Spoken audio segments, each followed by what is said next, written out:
TikTok, time to rock. Yo, yo, yo, yo, yo. They thought it was a joke, AP. They thought we were playing a game. They didn't think we were serious. We're not playing games. We don't do that. Hey, good evening, good afternoon, good morning to everyone who's watching from all around the world. Shout out to the Boom Squad. I see you guys over there in the chat. I've seen the emojis here while we're getting ready. AP, how you doing? I am doing very good. I'm doing very well. Everything is. Oh wait, I'm having my wrong microphone. Last time I joined, I noticed that the wrong microphone was on, so my sound quality was kind of bad. I'm going to switch that quickly. Oh, yeah, you sounded fine before, but yeah, now you have a different kind of sound. Go ahead. Now I sound better, right? Yeah, now I sound good. Yeah, awesome. Now you sound more like a psychiatrist. Share your feelings with the group. That's good. So thank you everyone for joining and for listening to my voice, which it is a pleasure to share this. Don't take me seriously. Don't cringe right now. You can save your cringe for the greatest human in history who had the ability to have sexual intercourse with 9 of his wives in one night, and it would only take one bath. Hey! That was his superpower. Hey, you forgot YouTube's new terms of service went into effect, and they have new rules, and they're about to release, I think in January, the new community guidelines. So, AP, we have to get with the program, man. We can't be condemning Muhammad for all this stuff that we used to condemn him for, right? We have to adapt. We have to say, it was a different time. It's a different place, and who are we to judge a man simply for going to 9 different wives in a city where the average high temperature during the summer was 109 degrees, and to go from wife to wife to wife to wife all 9 times and only take one bath afterwards? Who are we to say that there's anything wrong with that? So, guys, we're becoming the new Sharia compliant YouTube community guidelines compliant David Wood and Apostate Prophet, because we don't want to hurt anyone's feelings, because here on YouTube now, if you hurt someone's feelings, it's hate speech. Dear YouTube trust and safety team, dear viewers, dear gentle, wonderful, kind viewers, I want to sincerely apologize for all the disrespect that I meant and said previously about the Prophet Muhammad, who was undoubtedly a morally very different man, and whom we can, because he was very different, whom we cannot judge. And if I did judge him before, if I made such a mistake, I just don't judge me, please. We have changed. We have learned that we have changed. We are different now. We are different men, and I thank the Apostate Prophet for his heartfelt apology. And I'd like to apologize for sharing so many facts. Years ago, I started reading the Muslim sources, and I noticed how it was completely different from what Muslim leaders were telling their followers in the mosques and so on. And so the Muslim population had a completely twisted view of Muhammad and his teachings and his example. And they're going around saying these things about Muhammad that were completely false according to their own sources. And so I didn't like the fact that so many people were trapped in ignorance, and I wanted to show them the truth so that they could make an informed decision about what they wanted to believe and not be basing their views upon deception and manipulation. But I now recognize that was hateful of me. That was very, very hateful of me to want people to be able to think for themselves and form conclusions based on true claims. That was hateful of me. I should have just supported the deception and the manipulation, and I should have just gone along with it. That's what YouTube wants. So that's what we're left with. Just like me, I think everyone can hear the sincerity in David's voice, and how it comes from the bottom of his heart. And right here, right there. It comes from my aorta. It comes right from my aorta. That is absolutely right. So. Which Allah severed on Muhammad for lying. Wait, dang it! You cannot say that. Bad, David. Bad. You cannot Bad, say David. that. Stop that. We are different. We are different people now. Different people. Can't connect the dots in Islam. You can't point out that Allah said he would sever Muhammad's aorta for inventing a false revelation, and then point out that Muhammad died saying he could feel his aorta being severed. You can't make connections like that. It's hate speech. It's hate speech to do that. I apologize, everyone. I didn't mean to do that. All right, AP, we actually have a perfect example here of what we're talking about. Check this out. Am I the perfect example? No. This comment I'm pulling up right now. Okay. I know, I'm just kidding. So we've got the Swagger Husky here. We've got the Swagger Husky, and he says, David Wood, if you see my super chat, Muslims pride their religion on modesty right now, but how can they pride it on modesty if their prophet ordered Muslim women to suckle or breastfeed grown men? How is that modesty? Now, AP, why don't you explain what the situation is? Because there are always viewers who, joined in because, they subscribe based on some other video they saw, and they don't know a lot of these issues. Why don't you tell people what this issue is in Islamic history? And, I have to be very honest, David. Yeah, and maybe we'll tell them what we would have said years ago when, criticizing anything Muhammad said wasn't hate speech, and but then we'll go on to praise and glorify Muhammad for this brilliant and beautiful teaching. But go ahead. Well, the issue here, the single problem that I have here is that I have so much respect for that topic, for the suckling, that I haven't ever actually looked into it in detail. I never could bring myself to, in all my humility, I could never actually sit down and read that, because I thought I'm not worthy of actually informing myself on the topic at all. So that is always something that I left to people who are more important than I am. Oh, you've never made a video on this, have you? No, I haven't. Well, I've made like 8 videos on this, so so let me go through it real quick.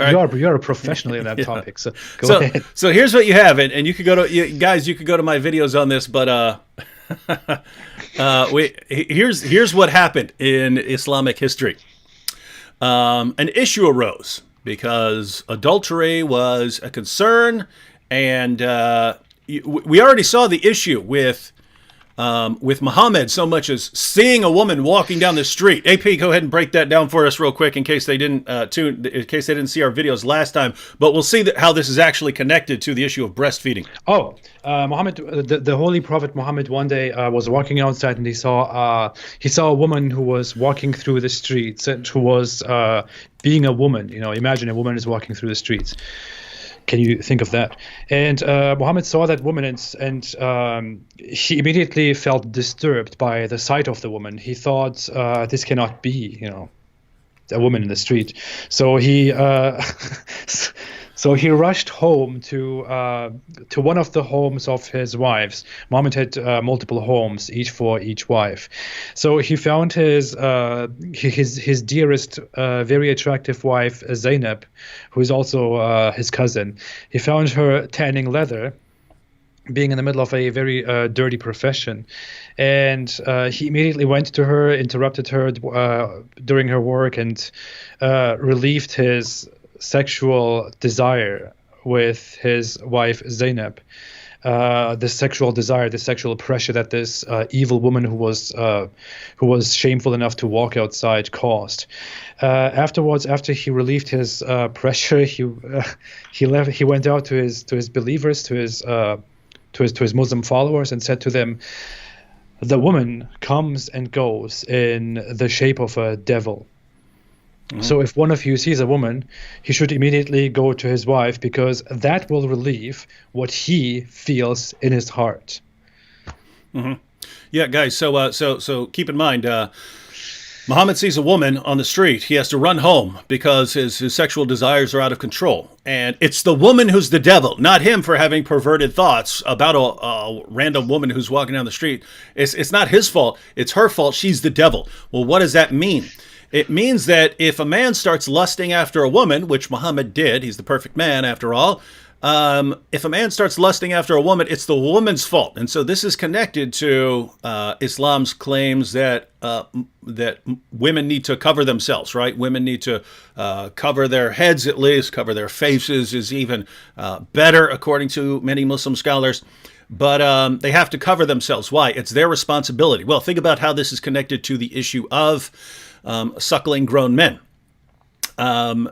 Obviously, women are supposed to cover themselves and so on, but there's a situation where a woman might be working around a man on more familiar terms. In other words, if she has a man who works in her household, right? So male slave or something like that, someone who works in her house when she's not out and might not necessarily be fully covered and so on. How is a man supposed to know that his wife is being faithful when she might be around another man? Right? And if she tempts him, it's her fault anyway, right? According to Islam. So this issue was brought to Muhammad. A man came to Muhammad and said, Muhammad, I've got a problem. I go out of town and we have a man who works in our house around my wife. How am I going to know that she's remaining faithful when I'm gone? So Muhammad went to Allah through the angel Gabriel to get the revelation. Keep in mind, though, the angel who revealed this to Muhammad is the source of all of Muhammad's revelations in the Quran, according to Islam. The angel Gabriel. The angel Gabriel revealed, as part of the Quran, that if you're worried about your wife maintaining her chastity around other guys, very simply, you have her breastfeed the man 10 times. You have her breastfeed the man 10 times. So that was the solution that Allah sent to Muhammad through the angel Gabriel. Have your wife put her breasts in the man's mouth on 10 occasions. And what this will do is he'll be her foster son, basically, right? He'll be her foster son. And so he won't be attracted to his foster mom. That would be gross. Now, this is very important. Yeah, well, that is so. There. By the way, there are a couple things here. One, you had that revelation. Women didn't like it. Women complained. So that actually got abrogated. That revelation got abrogated and changed to 5. So you have to breastfeed them 5 times, and it's even in the Muslim sources. It can't just be once or twice. That's not enough to really firmly establish you as the guy's foster mom. So it's got to be 5 or 10 times to really establish that you are a foster mom, and so that this man will no longer be sexually attracted to you. So basically, you have to put your breasts in this man's face and in his mouth so many times that he won't be attracted to you anymore. This is the solution of the great God Allah. Now, notice the problem here, right? Obviously, breastfeeding a man doesn't make you like his it doesn't make you his real mother, right? It doesn't make you his real mother. How did I never make a video on this? I should have made a video on this, AP. If you want an awesome video topic, AP, here it goes. Good. I see you want to jump in. Go ahead. Now I'm going to tell you the awesome point here. No, I'm amazed right now by why I never went into this, why I never read more about this, why I never talked about this, why I never made a topic about this. It's about to get awesomer. Okay. Check this out, right? So the reason is, I think you can make like a top 10 list of all the problems here, right? Because, you have the issue of, well, wait a minute, it's supposedly in the Quran. You go to the Muslim sources, it's supposed to be in the Quran. The verse about breastfeeding an adult 10 times and the verse about breastfeeding an adult 5 times. Those are supposed to be in the Quran. They're not in the Quran. What happened? Well, according to Sunan Ibn Majah, 1954, Aisha had the only copy, and a sheep came in and ate the copy after Muhammad's death. Notice, after Muhammad died, that's when these verses came up missing, because Aisha was the only one who had the copy. So that's one issue. But what I wanted to make a video, I pointed all that out before. What I don't think I've ever pointed out, and I really think is worthy of a video, and I think it's kind of a devastating point, right? Notice the claim. Breastfeeding an adult man, that's not going to make you his biological mother. So why should that stop the two of you from having sex? And it's, well, yeah, but I've officially, in some Islamic sense, become his foster mother, so he's like my adopted son now, and I can't have sexual relations there. Wait a minute. What did we learn from the incident with Zainab? Everyone remember? Yeah. So Muhammad had an adopted son, and then Muhammad married his wife, which was illegal in Islam for real sons. You couldn't marry the you couldn't marry the wife of your real son. But Allah jumped in there and said, hey, they're not your real sons, so it doesn't matter, right? No, wait a minute. If adopting someone as your real son does not establish any rules about who and who you're not allowed to have sex with, then how in the name of common sense can you say breastfeeding a man 10 times makes him technically your foster son, and therefore you couldn't have sex with him? Do you guys understand the problem here? It's like in the issue of the breastfeeding, it's saying, oh, since you guys have some weird non-biological relationship that's similar to adoption here, then you guys are never going to have sex, and we know this. But then when Muhammad gets into a sexual relationship with his adopted son's wife after causing the divorce, and the objection arises, wait a minute, you can't do that with your son's wife. That's forbidden. The response is, no. We're not. There's no real relationship there. You see the problem? If fostering or adopting, you got to pick one. Muslims have to pick one. If fostering someone establishes some real relationship that you can classify things as haram and so on with, then the same would apply with Muhammad's adopted son.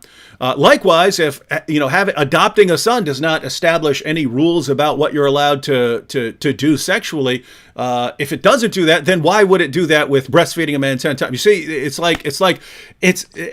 almost like Muhammad's just inventing this as he goes along. And wait, dang it! Have I been making fun of him this entire time? I keep forgetting, man. Don't do it. It's habit. I apologize, everyone. I didn't mean anything I just said.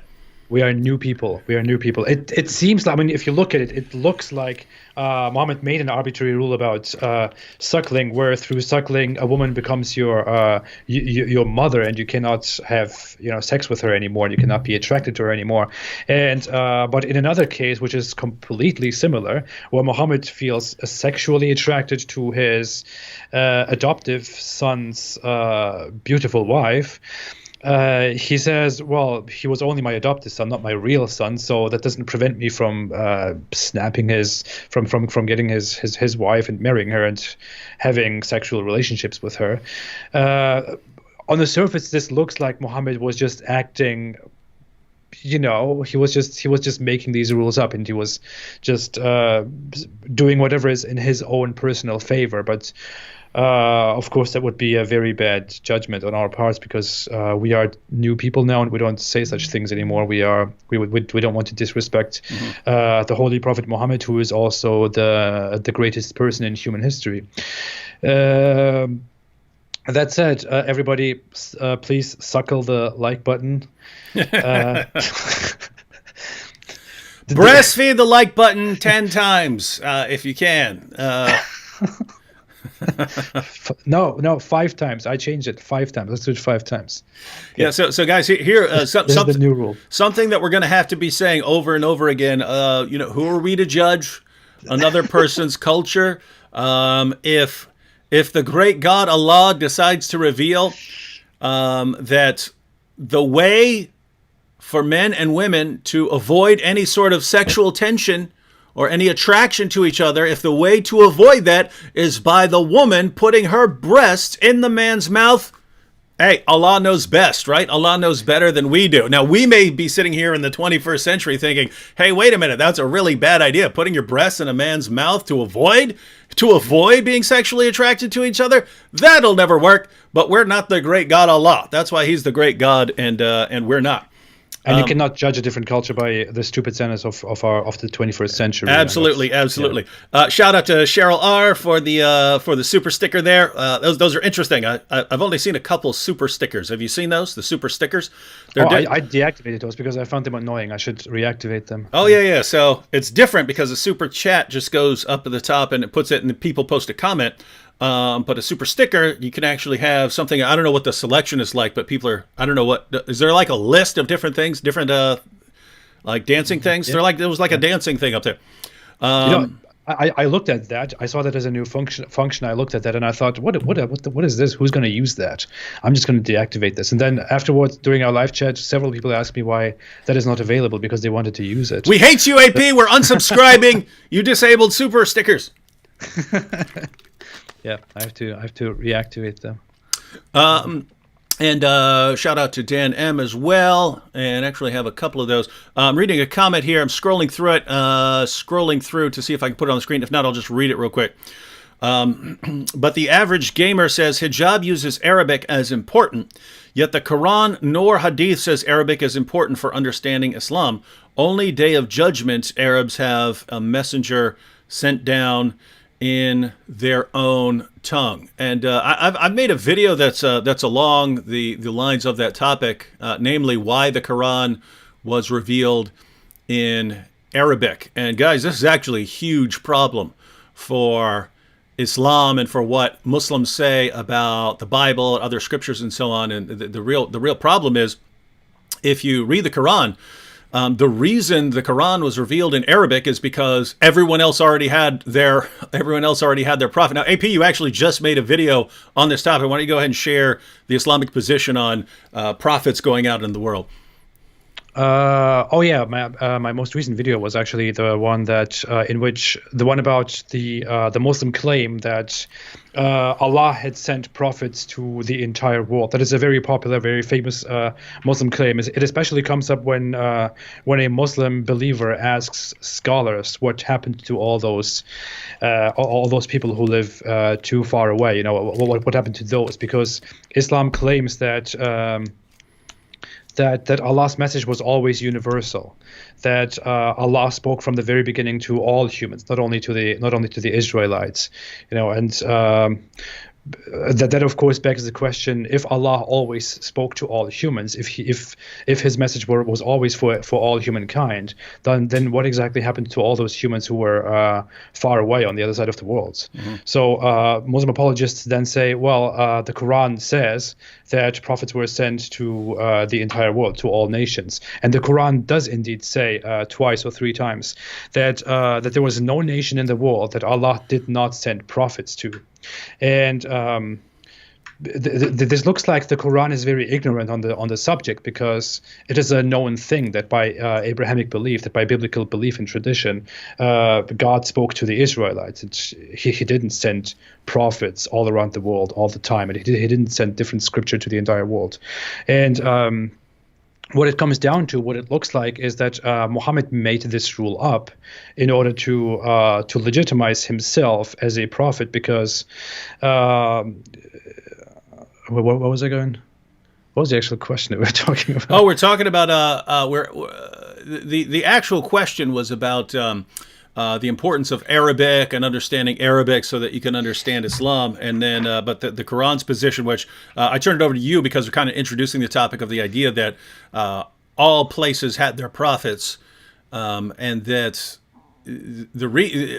just so everyone knows, the reason Muhammad is the seal of the prophets in Islam is because that was the end. Everyone else had their prophet, right? So God sends prophets to everyone in the world, the last people on earth. This is according to the Quran. What we're saying here, this is according to the Quran. The last people to receive a revelation from God were the Arabs. So, and according to the Quran, if the Arabs were standing before Allah on Judgment Day, and they were the only people who didn't have a prophet in their language, they could say, hey, you know, if we'd had a revelation in our own language, then we would have served God better than all these other people. Oh. Yeah, and in order to block that defense on Judgment Day, Allah sent them an Arabic prophet, a prophet who speaks Arabic and delivers a revelation in Arabic. And what you see in the Quran, you can look at Surah 5, verse 43. Jews come to Muhammad to settle a dispute. And Allah's response is, why are they coming to you when they have the Torah? Notice what that's actually saying. What Allah is saying, hey, you're a prophet to the Arabs. The Jews have a revelation in their own language. Why in the world are they coming to you, right? Notice the underlying assumption in the entire reason for revealing the Quran in Arabic, the entire basis for revealing the Quran in Arabic is that people need a revelation in their own language, so they don't have to listen to translators. They don't have to go out and learn another language. Notice, it's just hilarious that Muslims today know everyone needs to read one book, the Quran, and everyone needs to go out and learn Arabic.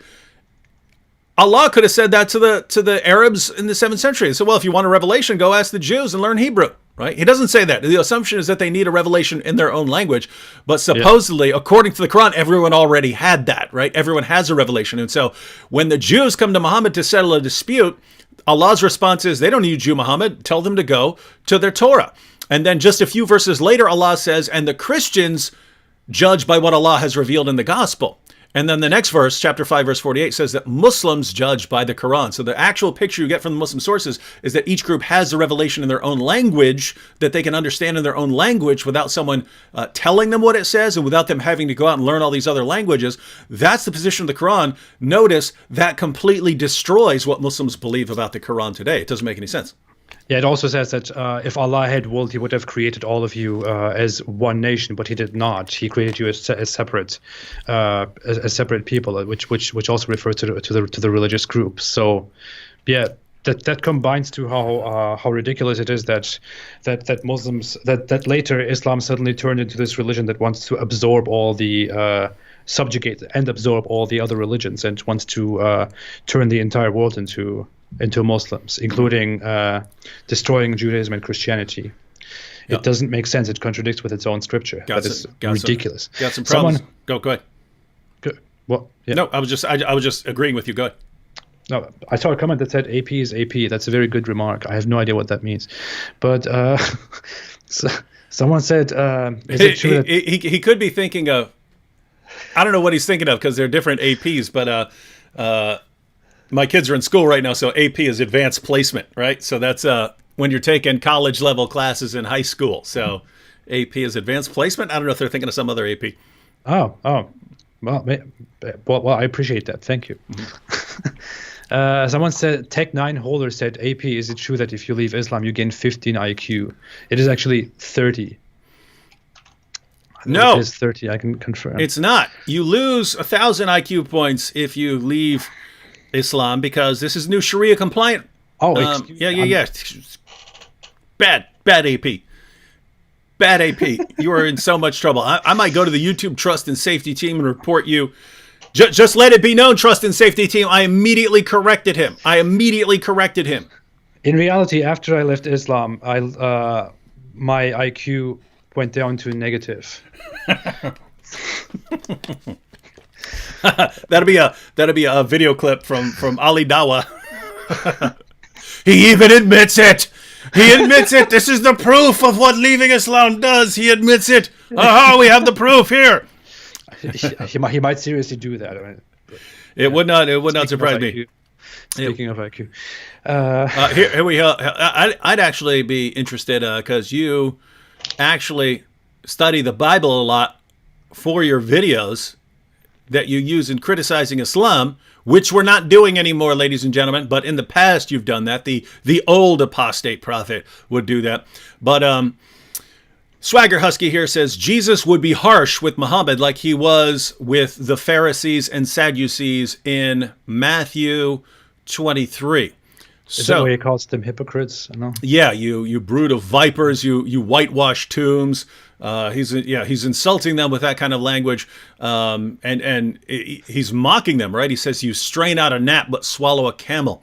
And what that means, everyone, is the camel was kind of the largest of unclean animals that people would be around back then, and they weren't allowed to eat them. Oddly enough, Muhammad ate camel, even though he's supposed to be consistent with the Old Testament laws. And Muslims love to go to the Old Testament and says, look, it says you can't eat pork right here. Well, yes, in the exact same passage, it says you can't eat rabbit and you can't eat camel, which Muhammad did both of those. So it's a perfect example. No, dang it.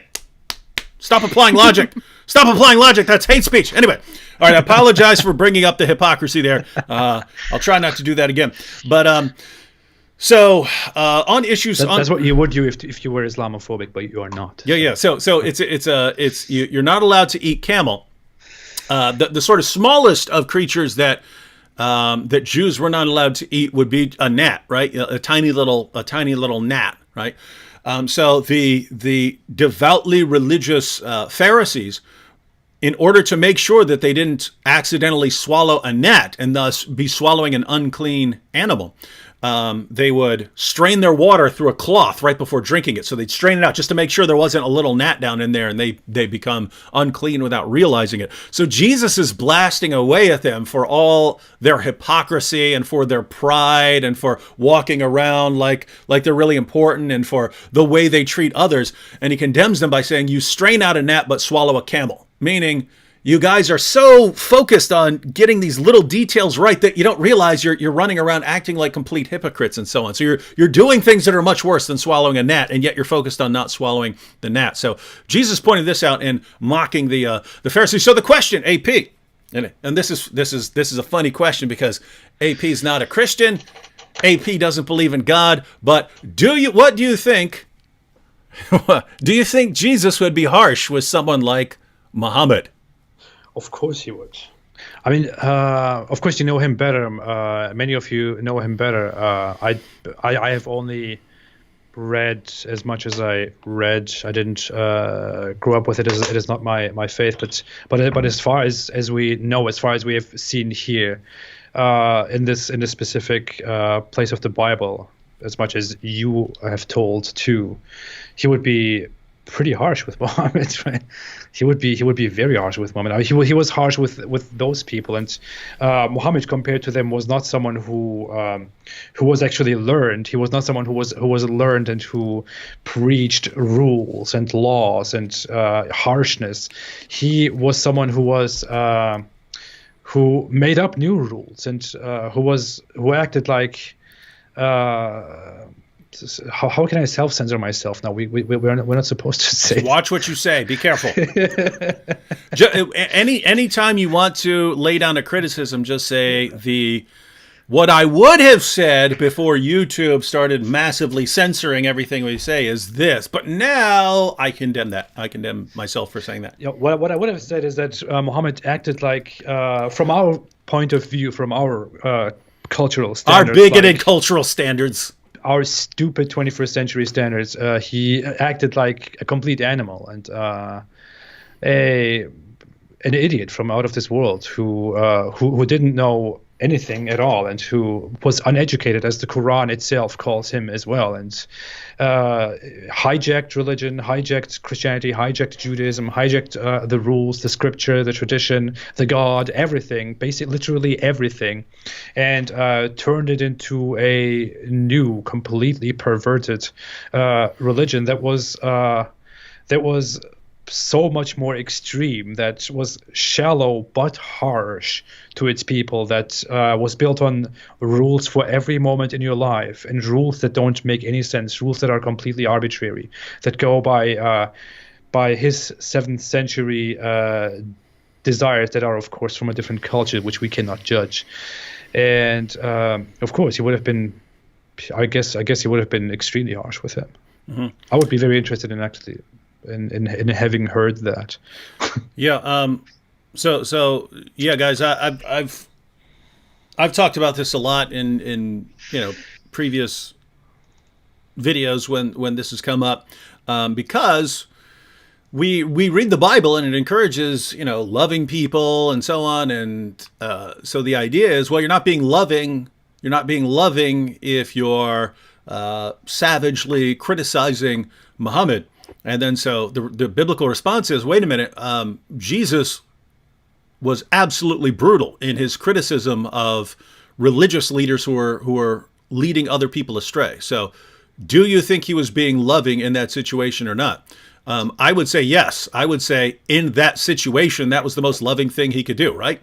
Yeah. And so with Muhammad, if you've got people who have been manipulated and lied to all their lives, and we have an opportunity to expose him in epic fashion, then think about this, guys. The times when you really see massive insults and mockery from people in the Bible, when you see prophets just mocking people, when you see in the New Testament, whether it's Jesus or one of the apostles, when they're just mocking someone, it's religious leaders. That's who get it, right? It's religious leaders who are leading other people astray. They're the receivers of mockery. And so as a Christian, as someone who believes in the Bible, I have to look at that and say, well, when the Bible tells me, hey, I'm supposed to love others, I'm supposed to pray for those who persecute us and so on, that has to be consistent with us mocking people who are leading others astray. It has to be consistent. Otherwise, Jesus just wasn't consistent. Jesus was a big hypocrite himself, which is what he was condemning in everyone else. So, and guys, I believe that's absolutely correct. I believe that if you are someone like Muhammad who did the things that Muhammad did, I think you brought this on yourself, right? You deserve it. Yep. You deserve it, and it's the best thing for those who are watching to see you mocked. And if you were still around, I would think it's the best thing for him as well. It's the best thing for him to actually be mocked and be put in his place. I mean, I read a good deal of Old Testament texts of the books of the prophets in the last few years, especially for research purposes, especially in my mission to find out the truth, and also afterwards, after I started criticizing Islam publicly. And the language that you read there in the books of the prophets, how brutal they were, how harsh they were in their criticism of the society, of the people of God, and of evil, of wrongdoers, of hypocrites, and all that stuff. I mean, you haven't even been that harsh. Yeah. Yeah, it's funny because Christians will message me, David, you're being way too mean. You're being way too mean when you talk to Muslims. And I go, well, what should I be like? You should be more like Jesus. I'm like, what? Like, woe unto you, scribes and Pharisees, you hypocrites, you whitewashed tombs, because I would never talk to Muslims like that, man. And so what are you talking about, right? Jesus was way more harsh than I am if he was rebuking a religious leader for leading people astray, he was way more brutal. So keep that in mind, everyone. From my point of view, I would add that Islam spreads a lot of a religion and ideology that is very dominant in the world can be responsible for a lot of evil, a lot of suffering in the world, a lot of perversion in the world, a lot of moral wickedness and human suffering in the world. And if you want to be harsh in your criticism against that, then please, what could possibly be wrong about that? Seeing and knowing that being soft against it doesn't help, and being soft against it is what those who preach evil want you to do. Mm-hmm. How could you insist on being soft? Yeah, got to be savage sometimes, ladies and gentlemen. Yeah, got to be bad. Got to be a bad dude. Wow, no, but not here on YouTube. Here on YouTube. You're only savage against people who dare to criticize Islam. So you can be savage against people like the old David Wood, the old apostate prophet. But the new Sharia compliant us is we're on the right page. We're on the right track. We're going to take us a while to reform ourselves, but I take that to heart. Bear with us. And be savage to the like button, and and breastfeed it. Hey, AP, here's actually a good one. Oh, before I read this, guys, there's a lot of people over here complaining. Why is there slow mode? There's slow mode because I can't read any comments. Some people, like, I understand it can be difficult because some people are going to argue and discuss with other people, and they need to be typing their responses as fast as they can. And if they can't, they're like, I can't wait until slow mode allows me to comment again, so they freak out because they're in there. But there are also people who are trying to ask us stuff, right? To try to ask us stuff and try to respond to the conversation and so on. And the comments, they're up here scrolling on this thing, so I can bring them in. They scroll so fast, even when I'm on slow mode, that I can barely catch ones. I see that you see me pulling up the super chats right now. That's because they immediately stand out. And I can pause on one. Other than that, we try to get to as many comments as possible. But I can't do that if I can't even see the comments. So the point is, if you're interested in sort of arguing back and forth to such an extent that you can't wait a certain amount of time before you post your next comment, there might be other platforms. There are probably other chats going on right now that would be better equipped for that. Right now gosh, we haven't even gotten to the sources. I had a bunch of sources pulled up. We're gonna go through some of the sources. Anyway, we'll get through. I actually want to go through this comment because I don't think we talk about this enough because I get asked this everywhere I go and speak. Every time I go out and speak, and pretty much every day someone sends me something like this. Every time I go to speak, someone comes up and asks me this. Just a second, I have to read this out loud. But Mrs. Apostate said, "Momo is slow-mo." I just had to laugh. You need to divorce her immediately. Just say, talak, talak, talak. Divorce her for violating YouTube's trust and safe new community guidelines. That's horrible. That's horrible. What a horrible thing to say. We will talk about this. We have to be respectful. Okay. All right. So this, I think, is a totally underrated topic. You know what's sad, AP? I actually recorded a video on this almost 2 years ago with John and Vocab, where it's like John and Vocab are sort of role playing as a Muslim and a non-Muslim and so on, and we sort of go through easy steps for how to talk to a Muslim without driving them away or something like that. And by the way, guys, the reason this is relevant is here on YouTube, we blast away at Muhammad. And I've had people contact me saying, "Hey, David, I met a Muslim in school, and I was about to start a normal conversation, but then I decided, no, I have to blast away at him and start telling him about Aisha and stuff like that." Guys, no, there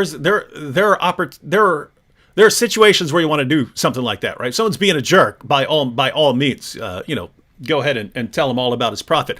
We're here on YouTube because when I post a video, you don't have to click on the video if you don't want to, right? But for people who are interested in that, they can click on it, right? If someone doesn't want to hear it, then they don't ever have to even go on my channel. So in a situation, if you're talking to a Muslim, I wouldn't recommend just like blasting away at them. Simply because, the main reason is I don't believe that's the most effective way of getting information across in a one-on-one situation. I believe there are more effective ways. So anyway, we made an entire, probably 25 to 30 minute is what it'll end up being, video. And the only reason I've never posted it is there are times that require voiceover, like me voice-overing points and so on, and I've just never sat down and recorded the voiceover. So I've been sitting on this video for like 2 years that is on this topic that I hear every single day. How do you get in a conversation with a Muslim without upsetting them? But AP, let's go ahead and have your thoughts, because I'm guessing, even though the old AP was a total jerk towards Muslims. I'm guessing that if you were sitting down, hanging out with a Muslim, you would not just be like blasting away with insults and stuff at his prophet. Not immediately. I would first greet, and then I would start being complete. No, I'm actually never like that in person. People think that since I'm doing this huge thing online, that since I'm mocking and criticizing people's innocent religions and prophets, that I would also, of course, have an argument with every Muslim that I see. But I don't actually do that. I have quite a normal connection to Muslims. I still know many Muslims. I still have many friends who are Muslims, and of course relatives, parents who are Muslims. So I would also never suggest that if you want to actually have a conversation with Muslims about Islam, I would never ever suggest, if you are aiming to have a serious, a good consequence, a good result with these discussions, I would never ever suggest attacking them based on moral issues in Islam, or based on how Muhammad married a 9-year-old child or stuff like that. These are things that I would never initiate, never say first. If you really want to talk about them, I think the most efficient, most effective way of talking would be to approach them neutrally first, without making it too obvious that you want to destroy their religion. If that is your aim at all. And I had a different experience with women and with men. It was usually easier to talk to women about issues with Islam, because there are simply so many problems in Islam and regarding women. One of the things, for example, was the whole wife beating thing. I would whenever I would discuss, I I wouldn't directly attack it. I wouldn't directly say, hey, don't you realize that your religion is horrible? It says this and this and that. It orders violence or whatever. I would approach it by asking them why they believe in what they believe in, and get into a calm conversation about what they know about their religion. If they have read the Quran, if they have informed themselves further about Islamic sources, like have they read the Hadith, have they read the biographies of Muhammad? If they read the Quran, to ask them if they read it in a language that they understand and what they think of it. If they, to form some kind of empathy in your connection, in your dialogue with this person. Like you would obviously have to talk about how terrible the Quran is, but you can't say, did you realize that the Quran is very terrible when you read it? You could instead say what did you think about the Quran? Do you think that there are things in the Quran that you wouldn't necessarily agree with?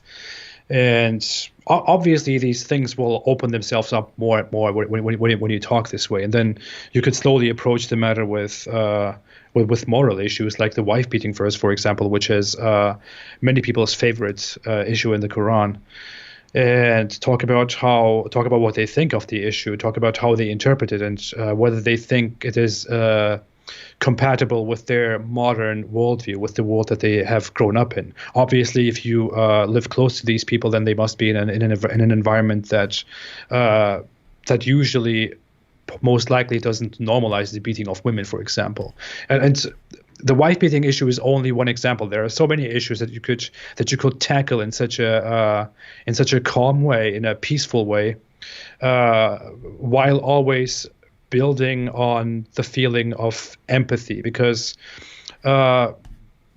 what people should know about Islam, what people should know about the Muslim community, is that Muslims learn from a very young age that non-Muslims don't like them, that non-Muslims hate Islam, that the rest of the world hates Islam, that everyone wants to destroy Islam, and that the outer world wants to see you suffer and all that stuff, all that nonsense. People actually believe that. Muslims actually believe that. I believed that. I grew up with that. Many Muslims, maybe most Muslims, believe that. So they are very careful in how you approach them. If you approach them with more empathy and try to put yourself more into their position and explore the content of Islam together, it might help. Otherwise, the default position is that you are an enemy of Islam, and that if you are a non-Muslim and you want to talk about Islam with them, you couldn't mean anything good by that. The Quran itself says that non-Muslims, the Christians and Jews, will never be satisfied with you unless you convert to their religion. That's what the Quran says. That's what Muslims teach their children. Mm-hmm. So yeah, I hope that was. That answers the question. Yeah, what I normally tell people here. So here's the short answer. Questions, ladies and gentlemen. Start with questions, right? If you're talking to a Muslim, and it looks like you're going to be talking to Muslims in your Arabic class, start by asking them questions about what they believe, right? Because I mean, you know someone's a Muslim, you don't know if he's Sunni, Shia, and you don't, as a people, you don't know how well he's read. You don't know any of this stuff just by noticing his name or something like that, or noticing that he is some sort of Muslim. So start asking questions, not critical questions, just, what do you believe about Muhammad? What do you believe about the Quran? What do you believe about God? What do you believe about the Bible? What do you believe about Jesus? These kinds of things, right? And then you start to get an idea of what he believes. And notice those are all very non-threatening. I mean, if you're a Christian, someone comes up to you and starts asking, hey, what do you believe about Jesus? You'd normally be thrilled, right? Well, guess what? Muslims are happy if someone's asking them questions about what they believe. We've been trained in the West to think, you don't bring these things up because, you don't talk about these things. Most Muslims would love to talk to you about their religion if they take it at all seriously, because, as AP points out, they've been They've been trained to think that everyone is, attacking them, and they've been trained to think that people all have a distorted view of Islam that they got from the media and from terrorists and so on. And so they would love to tell you what they actually believe and so on. So I would just ask questions. It's awesome that you're in a class with them, because that means you're going to be seeing them regularly. So you're in a situation where you're gonna keep seeing them. So you can ask a question. What do you believe about this? What do you believe about this? What do you believe about that? Somewhere after going through a lot of these, what I would call what questions, what do you believe questions, I would eventually transition into some why questions. So why do you believe that about Muhammad? Why do you believe that about the Quran? Why do you believe that this is true? Why do you believe that about Jesus? Why do you believe that about the Bible? And you start getting this person's individual reasons for believing things. And since you're in a situation where you're going to be seeing them again, I wouldn't even go into anything critical in sort of a first or maybe even a second conversation.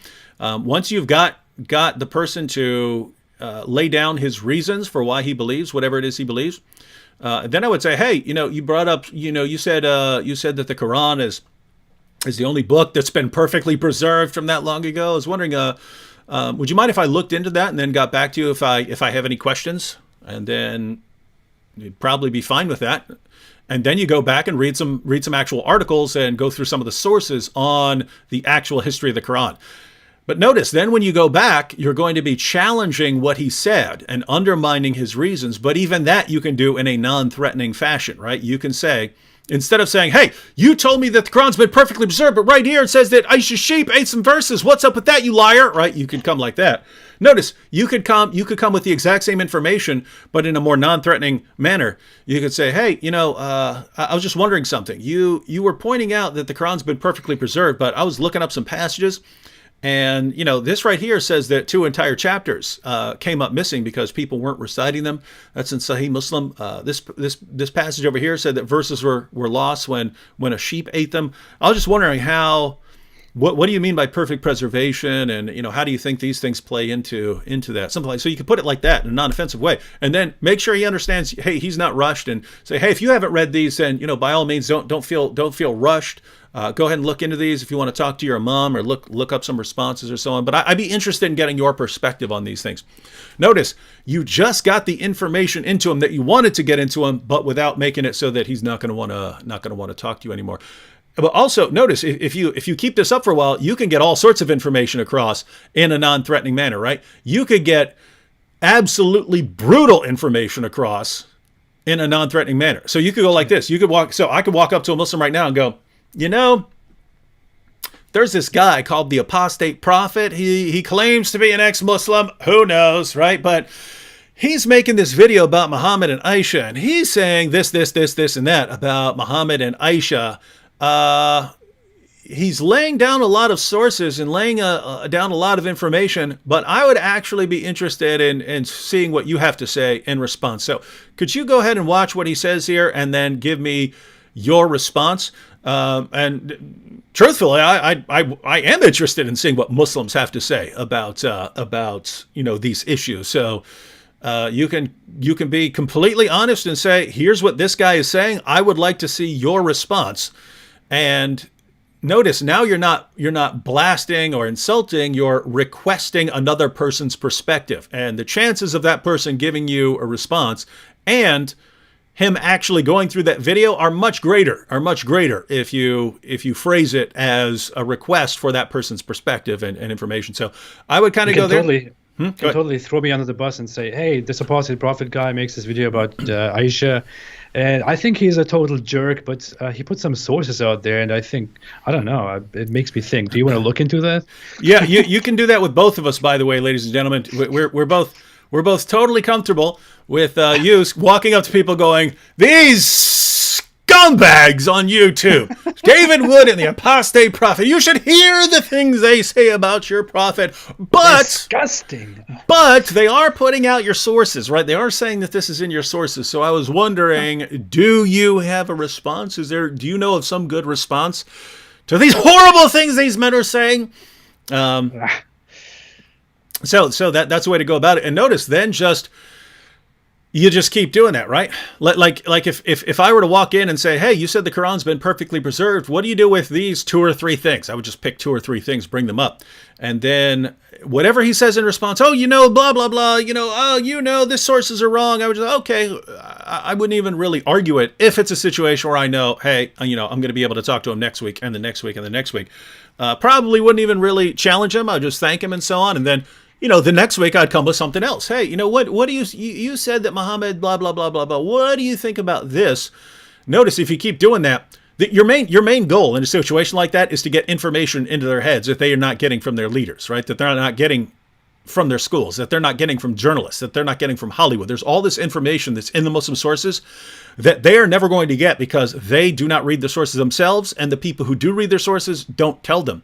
So there's all this information that calls into question and would raise doubts about so much of what they believe, but they never get exposed to it. Your goal should be to expose them to that, because that's when they can start doubting Islam. And they're not going to take anything else you say about Christianity or Jesus, the gospel. They're not going to take that seriously when they think that they have 100% proof that Islam is true. So you have to to undermine that stuff as you go along. And with that said, even when you're talking about it's probably safer ground if you're in a conversation and he knows you're a Christian, even in this question mode. So you said that Jesus, was a prophet. Well, I'd be interested in what you think about what Jesus said here, right? That he's the final judge of all mankind, or that he's Lord of the Sabbath, or you could point out some of these things, right?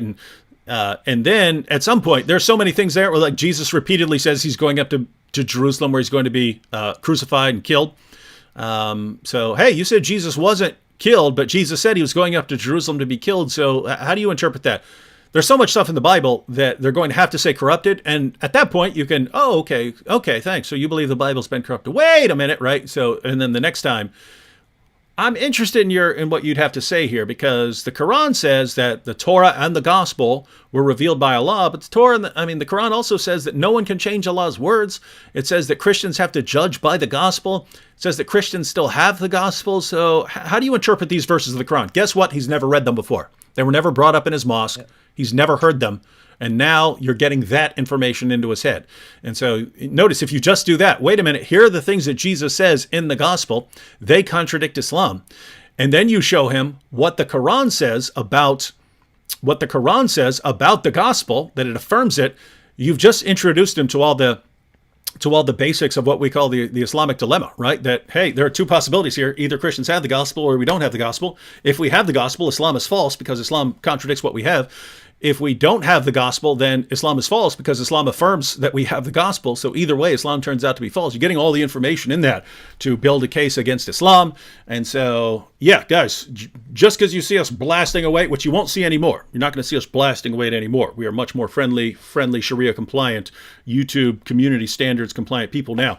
Totally respectful people. But yeah, just because you saw us in the past and we're blasting away at Islam, that is not how we would act in a one-on-one conversation, where there are much better ways. So guys, there are different situations that you're in. If you're writing something, that's a different situation from doing a YouTube video, which is a different situation from doing a lecture, which is a different situation from doing a debate, which is a different situation from speaking in a small group, which is a different situation from speaking at a Q&A in a mosque, which is a different situation from a one-on-one conversation. These are all different situations. So basically, it's a different situation. So. Different situations, and different situations require different methods as far as effective communication. All right. We're going to take some more comments. Have you seen some? I'm guessing you got some comments you'd like to address over there. I actually don't. Really? I'm just reading. I'm reading through the chat, and I'm just enjoying it. People, I really enjoy the conversations here. I don't see many questions, actually. I don't know. All right. Let's see. I got a couple here. So we got Love23D. Love23D said, "You are amazing," and then you got the this dancing, this cool dancing. I don't know what that is. Is that an invented creature or some sort of? It looks like a pear. Looks like a dancing pear. It's shaped like a pear. Anyway. Someone said AP should make a broom room. Broom room. Muhammad Hijab's broom room. It's messed up. Stop it. Guys, stop encouraging us. We're trying to reform our ways. We've seen the error of our ways, and we're reforming. Ben West, shout out for joining the Boom Squad. We're gonna start doing some fun stuff here. coming up with the Boom Squad. Karis said, "Hey guys, I have an Ahmadi buddy of mine. Which hadith or sources can I use to challenge his beliefs?" Well, just so you know, even most Sunnis don't consider Ahmadis Sunnis. Many of them don't consider them Muslims. Nabil actually sent me a study. It actually depends on the region. In areas where there are lots of Ahmadis, the Muslims in the area generally tend to think of them as Muslims who are just wrong on some issues, right?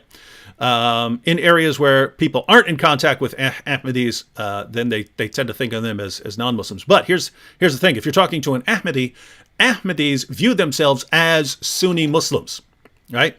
They view themselves as Sunni Muslims. So they believe in Sahih al-Bukhari, Sahih Muslim, the standard Sunni sources that we quote in our videos. They officially, at least, believe in those. However, other Muslims, your average Sunni Muslim, he's got a method, right? So you believe in the Quran, and then you believe what you find in the Hadith, as long as it passes certain criteria and it doesn't contradict the Quran, right?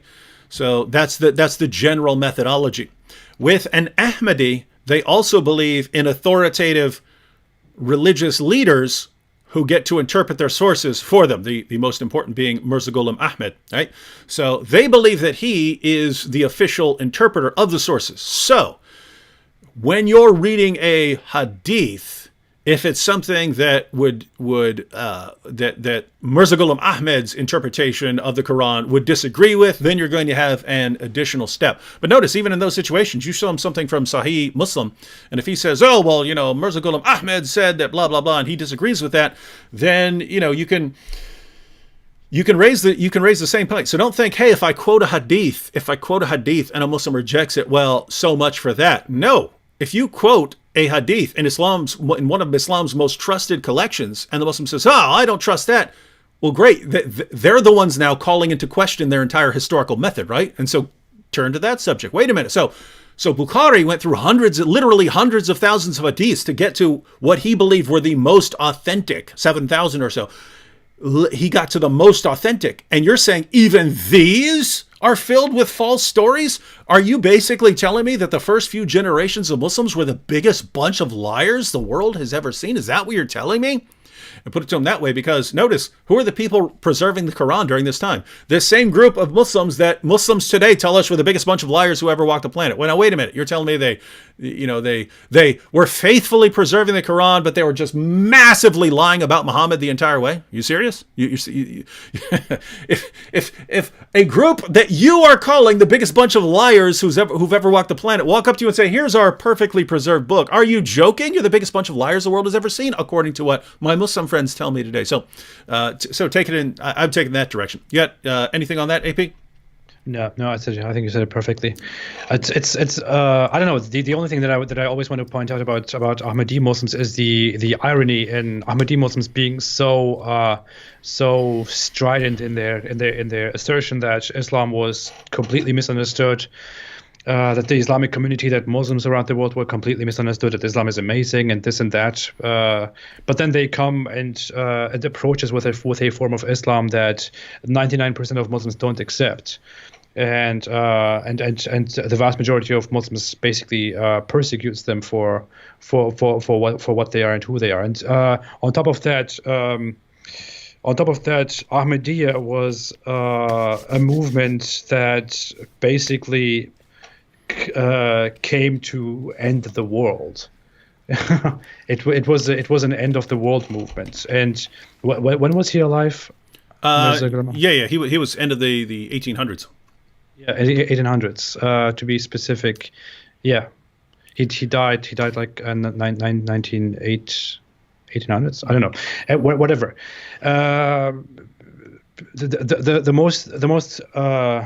The most fundamental thing about Ahmadiyya is that the end time signs, the vast end time signs have happened. So according to Ahmadi Islam, the world should have actually ended.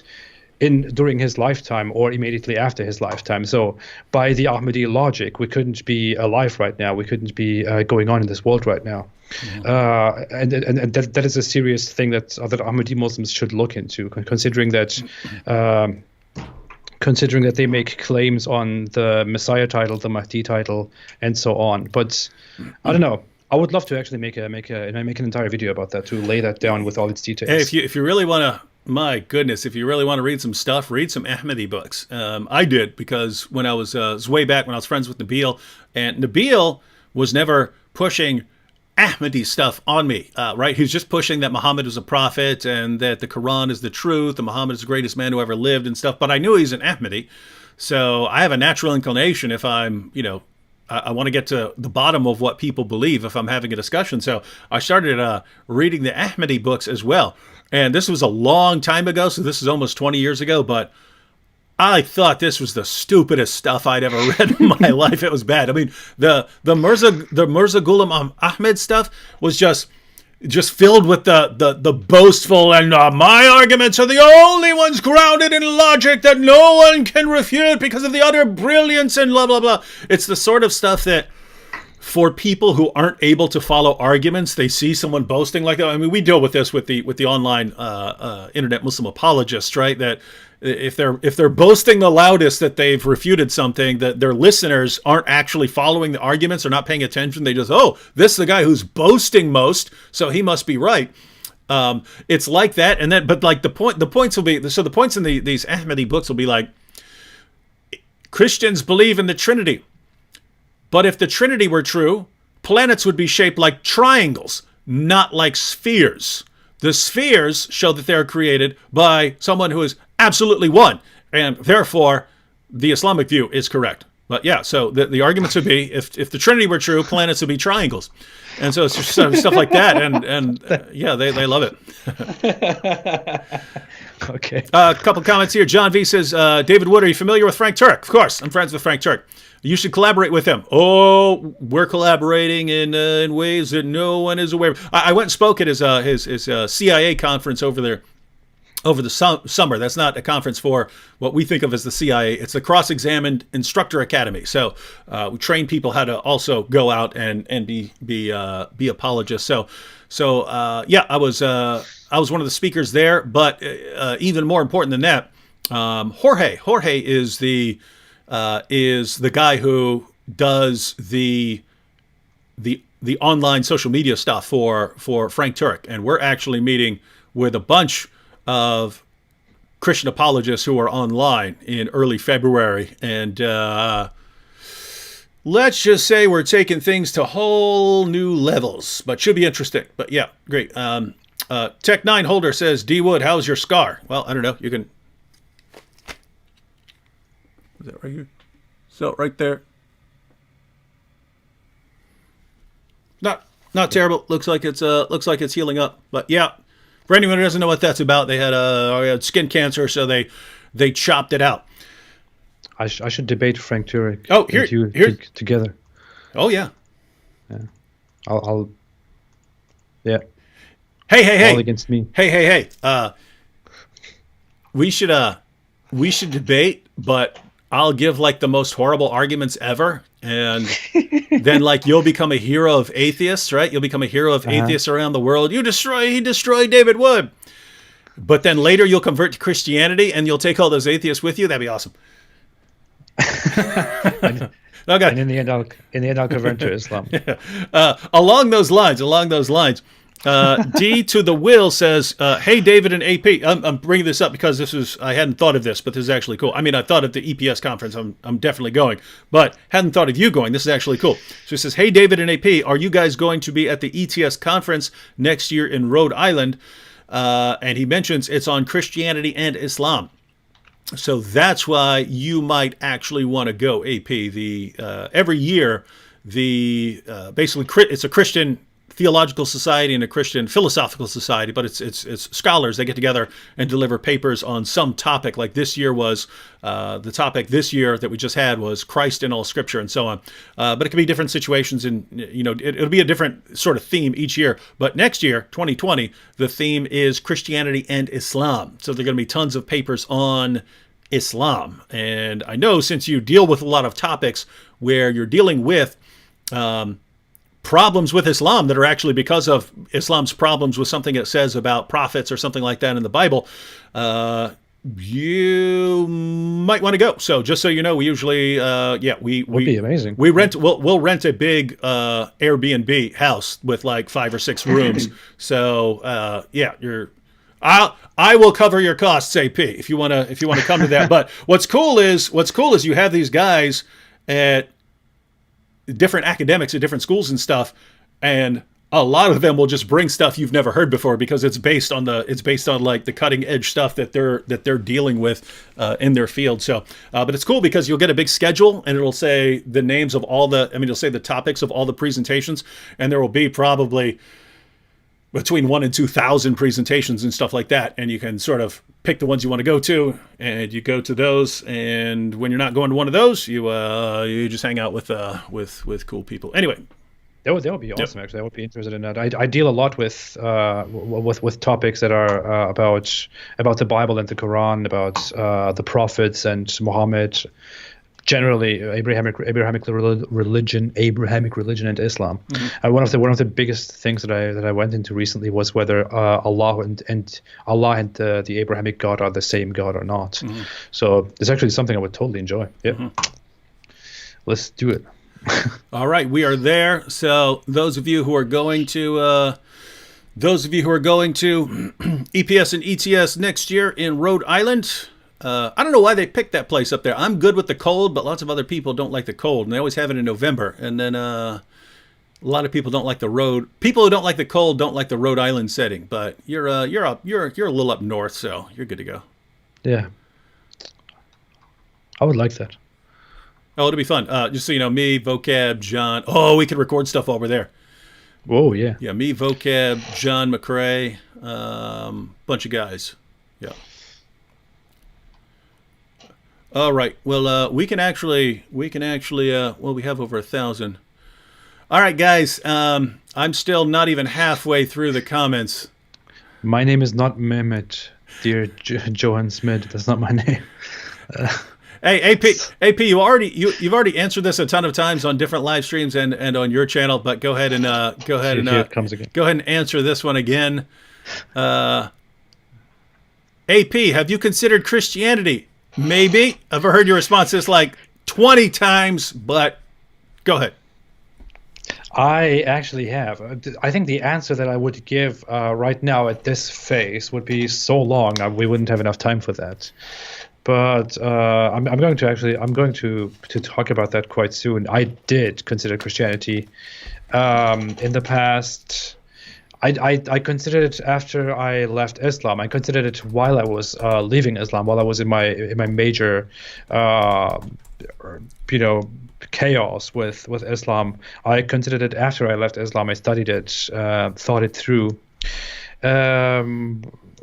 and even after that, I think I went through a phase at some point, which was not too long ago, where kind of mental breakdowns and things like that were quite prominent with me, and I started thinking about Christianity and the Christian perception of God, and how good it'd be if that was true, and if I believed in it, and if I found comfort in it, because I thought that believing in God would give me the assistance, the comfort that I would need to cope with the problems that I had after leaving Islam, especially the problems of facing life without the assistance of religion, which is something I definitely want to talk about soon. But in short, I did consider Christianity. I studied it, but eventually I concluded that I cannot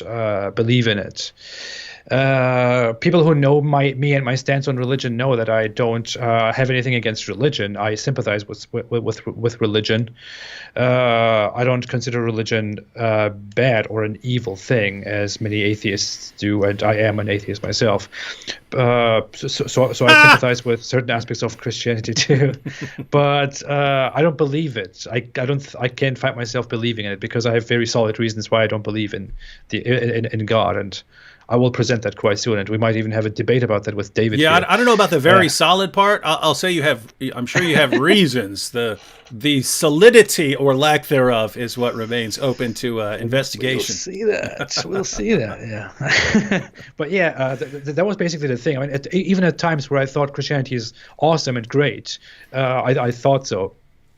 At times, really, I still thought, what is the point of being part of it if I genuinely cannot believe in it? Wouldn't I be a hypocrite if I started identifying with it while I cannot believe in it? So I really tried very hard to find out if I can believe in it or not, but eventually I concluded that it doesn't work, and that's where I am. Mm-hmm. Hope that answers the question. Hope that answers the question. It's been asked several times, even in this, even during this live stream. I haven't been following this conversation here, but I just saw a comment here. Nuxa's responding to Waleed, says, actually, I'm pretty sure that Allah does have a spirit. I'm going to ask AP and David. Yes, Allah has a spirit. If Waleed is telling you that Allah doesn't have a spirit, then well, matter of fact, hang on. 1 second. I'll pull up a couple. So, I mean, tons of infinite array of passages here in the Quran on this, but chapter 38, verse 72, when I have fashioned him in due proportion and breathed into him of my spirit. Surah 15, verse 29, when I have fashioned him in due proportion and breathed into him of my spirit.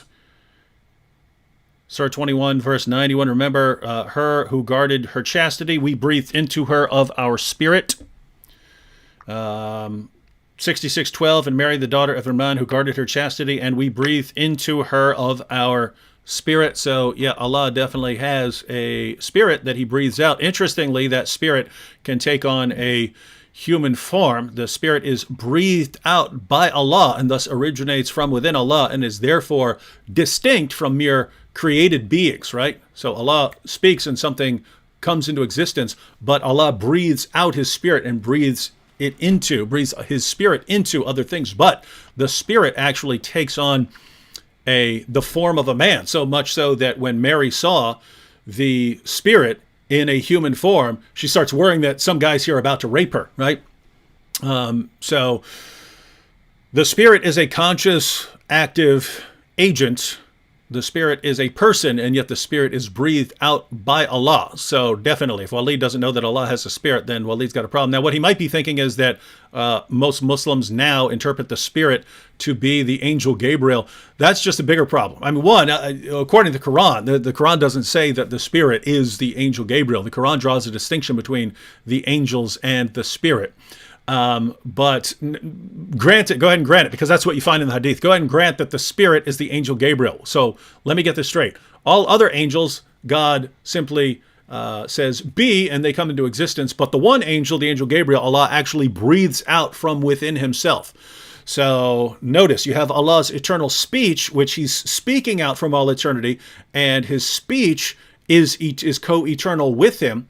But as we read in the Muslim sources, Allah's speech, the Quran, also appears as a living person at the judgment to testify on behalf of Muslims. So Allah breathes out his spirit. The spirit can appear in human form. Allah breathes out or speaks out his word, and his word appears in human form. So you have these conscious, personal beings who nevertheless originate from within Allah, and so are different from all of creation. So, yeah, you've got, and by the way, guys, notice the parallel, right? You've got Allah, Allah's eternal word, and Allah's eternal spirit. And the eternal word can actually appear in human form. You guys seen this? And actually, the Quran appears in physical form as a book. Even though it's the eternal speech of Allah, it appears in our world in a physical form. And while it's in the physical form, it has two natures. It has a physical nature, and then it has its divine nature. Do you see why we can say that Islam is like a cheap copy of Christian and Jewish doctrines, but just doesn't realize it, and then Muslims they just ignore this, right? Like Christians read the Bible and they say, wait a minute, we got a problem here because we've got God and we've got God the Father, but we also have Jesus, and he's claiming to be some sort of eternal son, and he's claiming the nature and attributes of God, but then we have the Spirit who also has the nature and attributes of God, and yet there's this constant affirmation that there's only one God. We need something to make sense of this. Muslims have the similar things in their revelations. They just ignore them, right? They don't sit down and say, hey, we need to iron this out and come up with a doctrine that fits all of this. They say, nope, we want to cling to this absolute oneness thing. And so all of this other stuff about the Spirit being breathed out by Allah, we need to ignore that. All these things about, the Spirit giving life, we need to do away with all that. All this stuff about Jesus being the Word of Allah, when the Word of Allah is eternal, and Jesus being a spirit from Allah. All these things about Jesus, and we'll just ignore all these. We'll just pretend this is absolute oneness, ladies and gentlemen, absolute oneness. And so, yeah. Anyway, hope that answered your question there. Yeah. All right. Any comments? We should probably wrap up here in a few minutes. Oh, wait. So now it's funny. I just saw the comment by Nuxa where Nuxa was responding to a lead, but then Nuxa actually put it in a super chat here. So yeah, the answer, Nuxa, yes, Allah does have a spirit. And if you want a ton of the verses, just go to a searchable Quran, look up spirit, and you'll see a ton of passages with Allah having a spirit. So that's indisputable. I just see a lot of comments about my Christianity and atheism and all that stuff. That's what I said. That's why I meant. That's why I said that answering the question would take forever. We wouldn't have enough time for that. Yeah. So it really is a very very long thing. I didn't just in one day conclude that I don't believe in this. This happened over years of thought processes, and I spent a lot of time in my head thinking things through. So this really happened over very, very long thought processes. I wouldn't be able to put them down here. But if anyone is genuinely interested in that, I see many comments about why I don't believe, and if I don't think that atheism requires even more faith. I would love to answer those questions at some point, actually quite soon. I'm thinking of doing that within the next few weeks, because I think the question finally needs to be answered, because so many people ask me about that. Yep. Waleed here. This is something I want to make. I want to make a video out of, because I want to call it something like fake. I'm not sure what to call it. I mean, it's a version of the straw man, right? But look at Waleed here. Yea, so Allah is able to do all things, even create a human in a woman without a father. If you say that's why he is God, because he has no father, then Adam is a bigger God according to you. What? I've never in my life met a Christian say Jesus is God because he had no human father. I've never met that. Half of the Muslims I talk about the deity of Christ with say that that's what our argument is. I've never met a Christian in my entire life. I've never read an apologetics book that claimed that. I've never seen anything like that. Half of the Muslims I talk to say, aha, well, you're saying that Jesus is God because he had no human father. So, Adam had no human father. I've refuted an argument that you have never once used in your entire life, and you've never even heard anyone. Why do Muslims need to make up fake arguments and then respond? That's called a straw man in logic, right? You don't attack your opponent's actual position. You don't attack that. You make up something that he didn't claim, but you make it up, and then you attack that and claim to refute it. Where did you get that? You got that from your apologists. Why do your apologists make things up and then attack those? We believe Jesus is God because he claimed in a variety of ways to be God, and because the Old Testament prophesied that someone would be born who would be God. Jesus claimed to be that person, and he rose from the dead, confirming his claims. That's why we believe it. That's why we believe it. It's never occurred to me to say, well, Jesus didn't have a human father. He must be God, right? Because, yes, the same objection that objection would apply. Fortunately, I've never met a Christian so incredibly dumb to say what you've said. Huh? Guys, AP, you have to take over real quick. Okay. Got a little emergency. Okay, go. Answer questions. Okay. Yeah. Well, David told me earlier that his wife was supposed to be out at this time, and he didn't know that. He kind of forgot that was supposed to happen this night. So he told me that at any point he might have to get up and leave and take care of the kids if they have a medical situation. So that just happened. Here I am. That was totally unexpected. I was just reading about all kinds of stuff. Well, okay, let me answer the questions. Najim A said, AP, when is your debate with Ahmed Man? What do you mean with Nadir Ahmed? I have a debate with him on December 22nd. That is in almost 2 weeks. Oh, that is Sunday, next Sunday. Not this Sunday, either Sunday. I will have a debate with Nadir Ahmed on December 22nd. It will be about the scientific mistakes of the Quran, because I made a big project regarding the scientific mistakes, and Nadir Ahmed came out and asserted in public that he could debunk my scientific mistakes. We had a kind of a back and forth. I said I'm really not interested in debating Muslim apologists. I really don't care about how that appears. But he was quite he insisted on it very much. He also stayed respectful. So I thought, come on, let's have a debate. Okay, that's fine. So yeah, we'll have a debate on December 22nd. It will be on Aaron Ra's channel, who I know is very popular among Christians. Christians love Aaron Ra, and sorry. Yeah, the debate will be there. It will be hosted by him and moderated by him, because he had Nadir Ahmed on very many times. He hosted me too, so we could have a conversation all together. So we decided we'll just make him our host and moderator.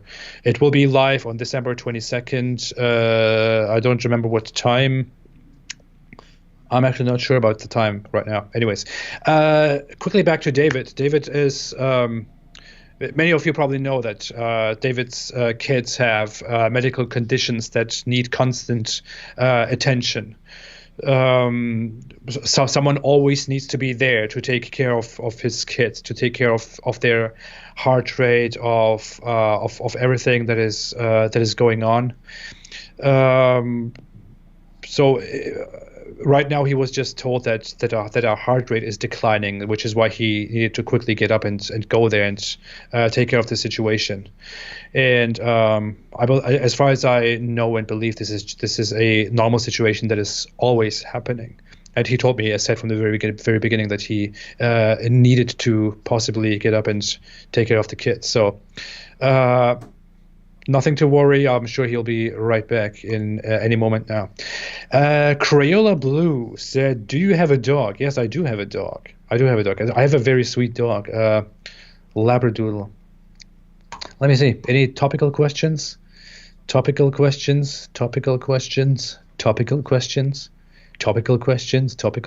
kidding.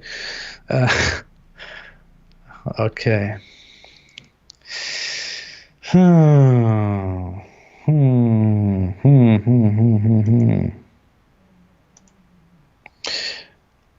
Rimon the Swagger Husky made a super chat and said, Apostate Prophet, Nadir Ahmed is a charlatan, so why debate him?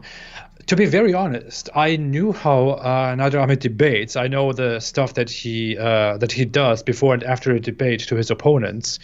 He wasn't necessarily very nice with me when he first asked me for a debate. He basically said I wasn't running from him and all that stuff, and I didn't even know who he is, which is quite hilarious. I didn't know that he went very dirty with David after they had a debate. He apparently told David that. I don't know, that David had ill children because of his opposition to Islam and stuff like that. Stuff that you just cannot say. That was very dirty, very disgusting. I accepted his debate offer in good faith, considering that he was respectful and that he might be respectful with me during the debate and after the debate. I'm not sure how it will go, but I will, for the time being, just honor the agreement to have a debate. And I will be respectful, expect him to be respectful. If he's not respectful, I will probably lose my respect too. I don't know. The Iron Sheikh, debate Mohammed Hijab in a cage. Mohammed Hijab is a very interesting individual. I would never debate a personality like him. I really don't care about debating Muslim apologists. I said from the very beginning that I don't care about Muslim apologists at all, that I don't legitimize them, that I don't consider them defenders of Islam, that I don't think that it adds anything positive or negative to me and my cause to actually have a debate with them, because I don't think that their position matters. Muslim apologists are there to defend Islam, to prove that Islam is morally amazing and true no matter what. And considering that according to the worldview they preach, everything about Islam is entirely perfect, it can simply not be that I would need to get past them in order to prove that there is something wrong with Islam. I don't legitimize Muslim apologists, and I really don't care about some jerk like Mohammed Hijab. SD Rapper said, "Did your dog come with a purse?" That is a reference to David, who, when I told him that I have a Labradoodle, he said, "Does it come with a purse?" David is a hilarious individual, not only here online, not only on live streams. He's also very, very funny in person. He makes it his mission to mock everyone. So he will basically make fun of you if you are his friend all the time. Whenever he finds the opportunity, he will make fun of how people are younger than him. He will call them 12-year-olds and kids and stuff like that. That's how he is. So it's really a very interesting friendship to have with David Wood. It's interesting. Cruz 8R said, "AP, it's a trap. Muslims never come into their agreement." I know. I wouldn't say never, but I know that something might go wrong with that agreement. But it will be okay. Oh, David, you're back. Everything okay? Let me see how to get myself back up on the screen. Yeah. Oh, I mentioned to AP before we started. Scheduled this live stream. Didn't realize my wife was out with her sister. So we have two disabled sons who are downstairs. I have my son down there, but he's supposed to come back and get me if something is going wrong, which it was. So went down there, took care of the problem. Done it 100,000 times. Good. It's good. So everything is okay. People were kind of worried a little bit. Oh, they're worried? No. Basically, yeah. My two of my sons have a rare muscle disease. Their muscles don't work, so they even like swallowing. So basically, saliva will run right down their throat and go into their lungs. Well, you have to suction that out. So you have to suction that out pretty regularly and so on. So.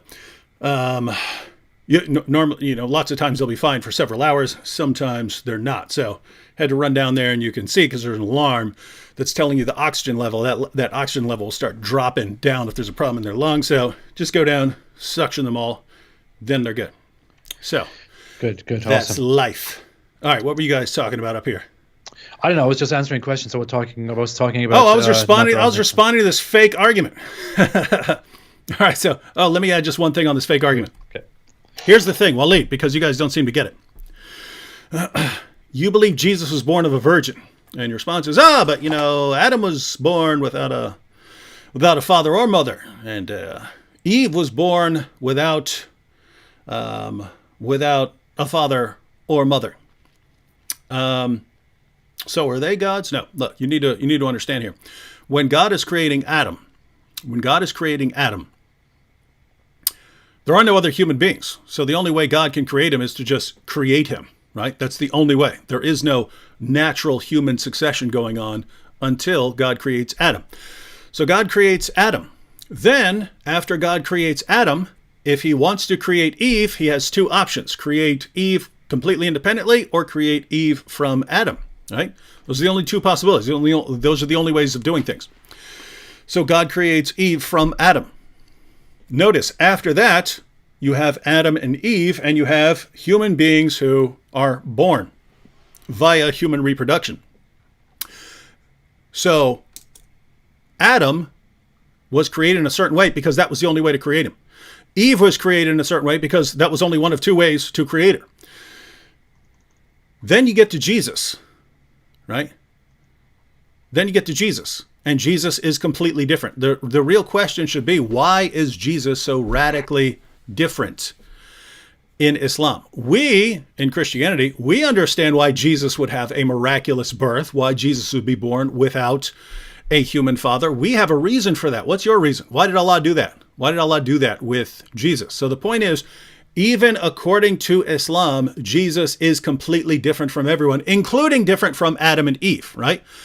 God created Adam and Eve in a certain way because those were the only ways to create them. You're telling us that Jesus is just a mere creation of Allah. Why did God choose him, of all people, to create in a completely different fashion? There was already a normal biological way of reproduction. Allah jumps in there and says, not this guy. This guy's going to be completely different. I'm marking this guy as completely different from everyone else, and gives him a completely different birth. Why is that? What are you going to say? Oh, Allah knows best. Wait, that's what you're going to say. But notice how interesting that is, right? With respect to his biological nature, Jesus has a mother, but no father. With respect to his divine nature, Jesus has a father, an eternal father, but no mother, right? Start thinking about these things instead of just mindlessly accepting them and then mindlessly repeating arguments that no one ever offered. All right, AP, what are we talking about now? We should probably wrap up. We definitely want to wrap up by 20 minutes, within the next 20 minutes or so. So we're off by 10. Let's wrap up right now. I think it would be better for you to get back. Oh, I'm good. They're good down there. Yeah. They're good. We always say we're going to do an hour, and now it's going to be 2 hours again. Yeah. And by the way, there's a reason for that. I'm much more likely to watch someone's live stream later if it's an hour than if it's 2 hours or 3 hours, right? Yeah. But so I think it's kind of a more watchable situation later. Yeah. We had almost 3 hours on my channel last week. That was... Yeah. Yep. Here you go. Because Aries said, who is Mrs. Apostate, and Mrs. Apostate said, I am AP's wife. Oh yeah, she's my wife. She's my proud wife. I'm proud of having her as a whatever. You get it. She's my wife. So on the wife issue, like, people always ask me, David, what's your wife think about with all these death threats you're getting all the time? I'm like, I don't know. My wife's pretty cool with it. I'm guessing Mrs. Apostate's pretty cool with what you do. She is. Well, she's okay. She likes very much what I'm doing. She was very supportive from the very beginning. She always thought from the very beginning that it was great to do what I'm doing, that it would be goodness, that it would help people. She repeatedly tells me, she motivates me, like basically so often, so many times during a day or a week, tells me that she loves what I'm doing, that she thinks that this is amazing, that she loves how many people this helps, and all that stuff. So she absolutely has no problem with it. She totally supports it, and that's great. No, it's cool. It's cool that we have when we have wives who are totally supportive of what we do. Nabil, I remember way back in the day, so before he ever got married to Michelle, he had to sort of sit her down and say, you understand that, there are people who say they're going to kill me, and that one of them might do it one day, and that so you're kind of you'll be in that situation if we actually get married. And she responded, what are you talking about? I'd be honored if my husband were killed for preaching to Muslims, right? So that's so notice that's a cool attitude to have, right? Yeah. It's like, yes, we're in danger, but we're in danger for doing something good. So what the heck? Yeah. All right.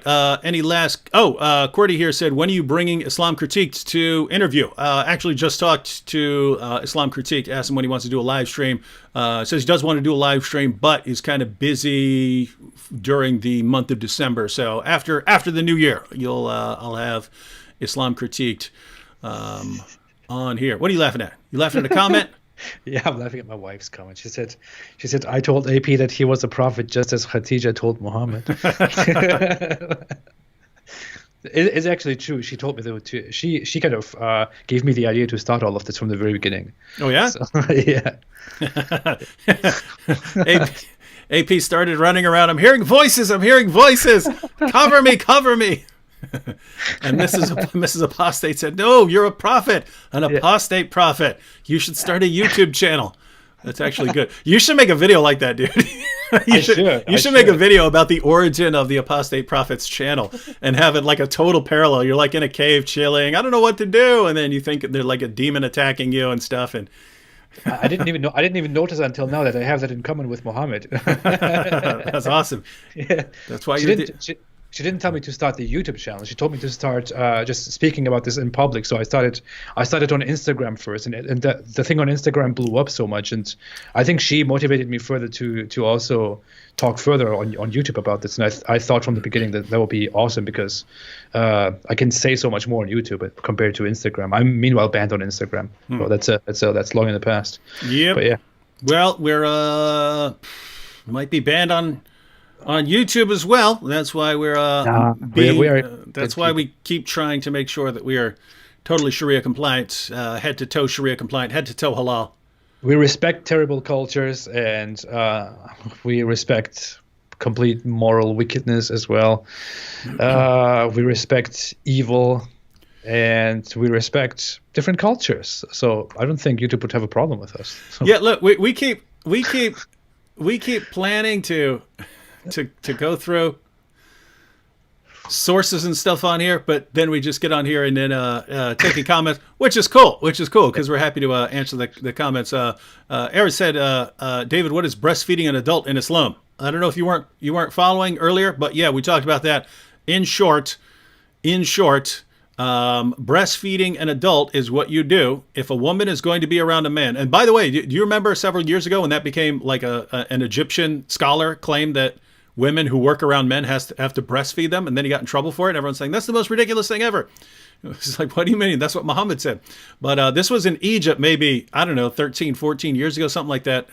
An Egyptian scholar came out and said, hey, if you're working with a man at your job, like you're working at, whatever it is, let's say McDonald's or something like that, you're working beside a man, in order to make sure that you guys don't don't commit fornication or something, you have to breastfeed the man 10 times. And everyone flipped out and jumped all over him. And people who actually knew what's in the Muslim sources were like, nah, that's what the Muslim sources say. But the idea here is if a man is going to be around a woman and they need to make sure that they don't fall into temptation and commit fornication or adultery, the solution that came from the great God Allah to Muhammad and was originally in the Quran until Aisha, who had the only copy, made sure that her sheep ate it. The claim was that in order to keep a man and a woman from committing some sort of sexual sin, the woman should breastfeed the grown man 10 times, and that way she'll be his foster mother, and he won't want to have sex with her. So, by the way, if that's all we knew about Islam, if that is the only revelation we knew about Islam, I think that would be enough. That would be awesome. that would be all of it. Badusai Zero said, David, how about Muhammad meets Jesus?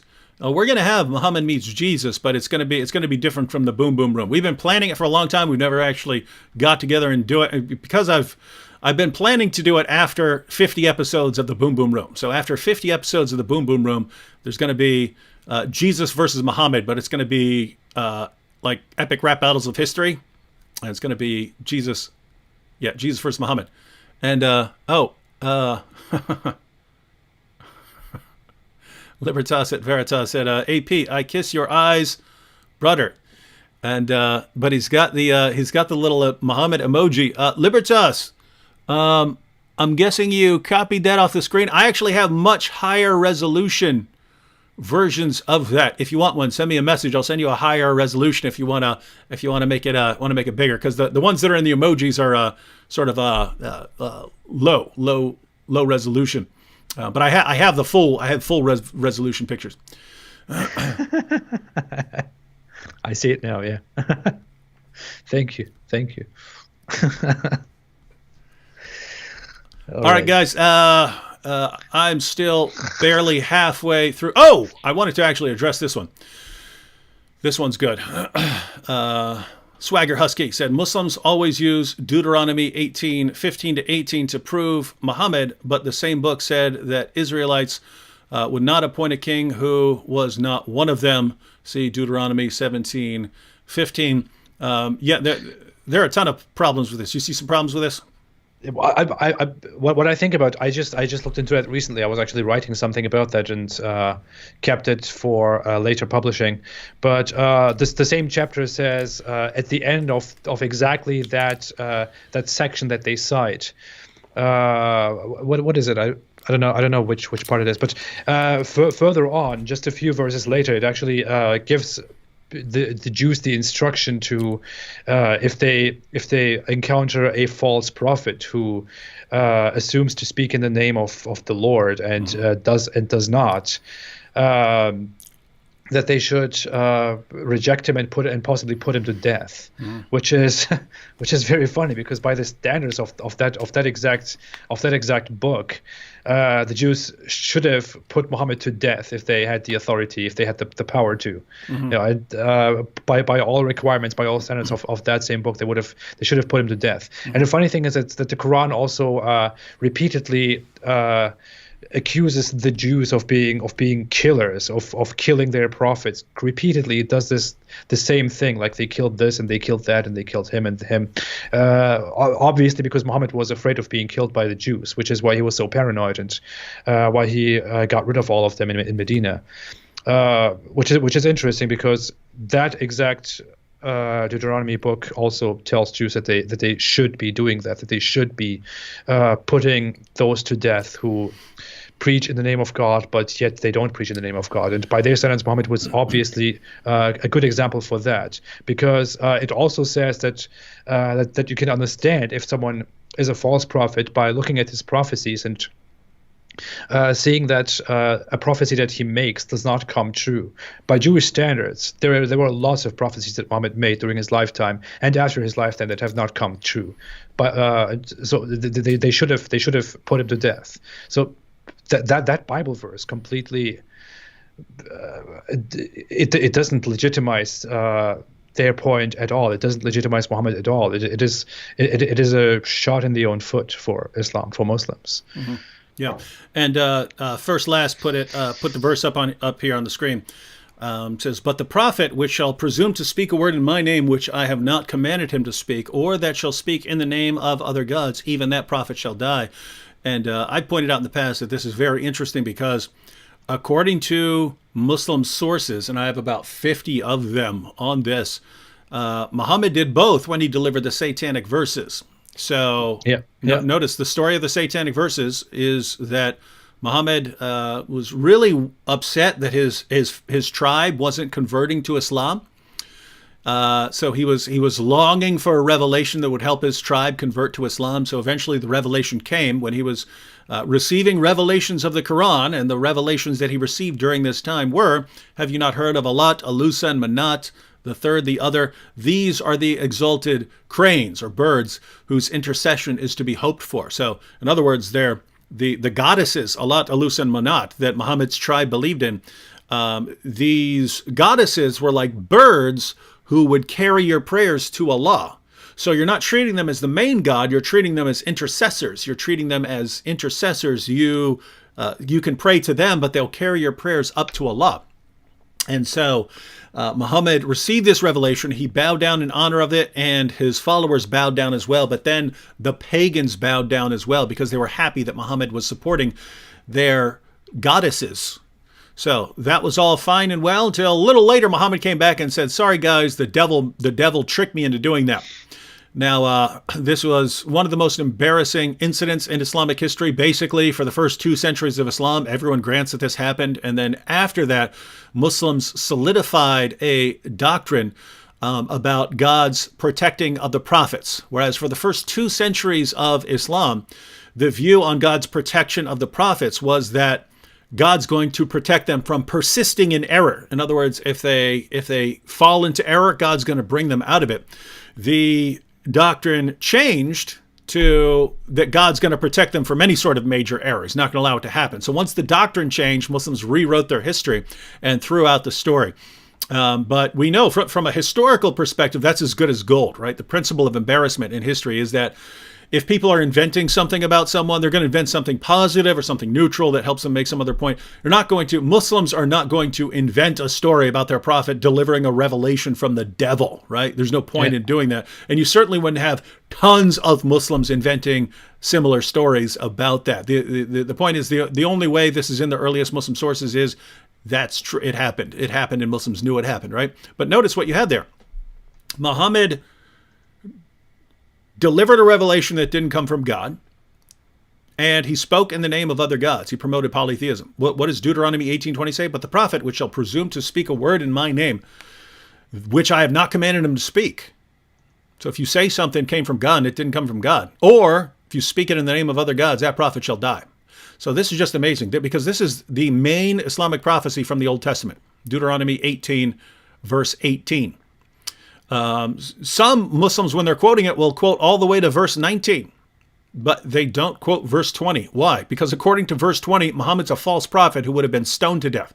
Yeah. So it's just amazing that the main prophecy they go to show that Muhammad, and why do they do this? They do this because according to the Quran, Muhammad is prophesied in the Torah and the Gospel. So they have to find something in the Torah and the Gospel to show that Muhammad's a prophet. The best case they've been able to come up with after 14 centuries of looking is Deuteronomy 18:18. And just 2 verses later, we find out that Moses would have stoned Muhammad to death as the most obvious false prophet in history. And that's their best. So their best case is one where if you can just keep reading 2 more verses, you find out that Muhammad would have been stoned to death. This is Islam. Yep. All right, what do we got? A couple minutes. Any last minute comments?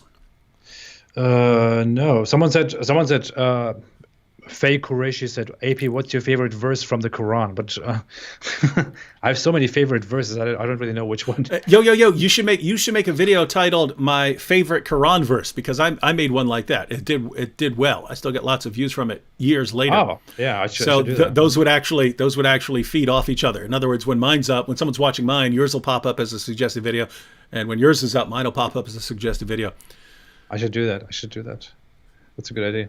Yeah, so I think I said my favorite Quran verse is you said the Surah 33. Yeah. That's funny. But it's funny because when I did it, I gave a ton of extra information, right? So I was like, you may think that my favorite verse is, and then I talked about a bunch of other stuff, or you may think it's, and then I go into other stuff. But no, my favorite verse is from Surah 33. You know, the chapter where 2/3 of it came up missing. This is the same chapter where you have, the Zainab story and stuff like that, and Muhammad saying that he's the one who's allowed to have, more wives than all his followers. So just giving constant information, extra information in there. But I think the Quran verse that I most reference is 9:29. I think that's the verse that I use the most. Which one? Chapter 9, verse 29. The one about the jizya, about fighting. It's certainly an important one. Disbelievers. That's one of the ones I quote most frequently as well. That's the one where I made a video years ago called three Quran verses every Christian should know. That's probably like my number 2 or number 3 all time top video. For some reason, it took me almost no time to make. I just jotted down 3 verses and made the video and got like 2 million views or something like that. But yeah, 9:29 is one of the 3 verses I tell Christians that, look, you all need to know this. That does not happen. That happened to me about my with my Kaaba video. I do this thing sometimes. Honestly, everybody, what goes on here behind the screen is really weird. I put so much effort, so much research, so much time into a project, and I think, wow, this is amazing. I'm gonna finish this and publish this, and then I put it out there, and it's like, it doesn't get very much attention, and I'm like, what is this? Yeah. I thought this was important, and then I make a different video, like my most popular video, which currently has 870,000 views or so, which is about the Kaaba. And I remember that day, I was just sitting there and I thought, okay, I have to publish a video, but I really don't know which one I want to talk about right now. I'm just going to talk about this. So I just started writing stuff down and just speaking kind of freely, made some stupid jokes at the beginning, published it, and suddenly, boom, most popular video. It's still being watched like crazy. I have no idea how that happened. Yeah, that is something. Probably all YouTubers experience that. I know I've seen Steven Crowder comment on that, where he said, "We would spend 2 weeks working on a video and no one would watch it," and stuff like that. But I've had that experience where that 3 Quran verses every Christian needs to know. I was on my way back from Manhattan to the Bronx on the subway, and I was like, "Gosh, I need to make a video today." It's got to be something quick and easy. What do people click on? They click on something like 3 something. You need to something, right? And so I was all right, 3 Quran verses every Christian should know. And so I just jotted down the Quran verses. I went in there, I recorded, I posted it. The sound is not great. The video quality is not great.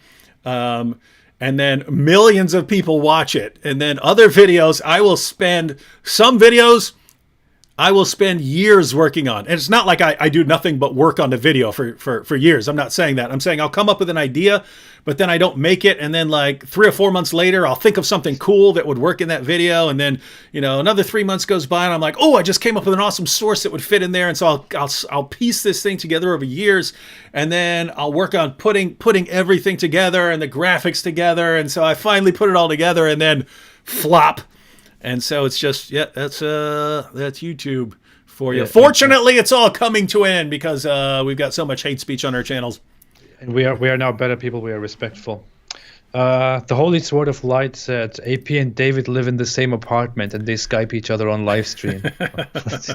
That's what we actually do. We moved together. I moved into to David's family home. So when we're done here, we still talk like for 5 minutes on Skype. Say, hey, so this that whatever, and then we're like, so good night, see ya. Ali Dawa's next video: David Wood and Apostate Prophet admit they live together. Yeah. And AP supports incest. Oh, hey, actually, invitation.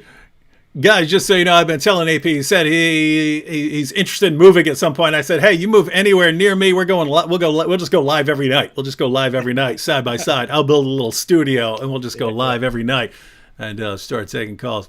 All right, guys, we're gonna go ahead and wrap it up right now. You still got people talking about you here. I hope AP finds Jesus and he will be able to say it is well with my soul. Well, guys, whether you're atheist or Christian or Muslim, if you're a Muslim, you should be afraid no matter what AP does, because atheist AP is obviously going to be coming after your prophet. Christian AP would be coming after your prophet. Either way, AP is coming after your prophet. If you're an atheist, then I don't know why you'd care much unless you think like AP is going to become a Christian, then he's going to like destroy science and stuff like that. He's going to destroy science or something like that. But you Christians who are watching, you should be thinking, wow, isn't it interesting that all of AP's friends are like Christians now?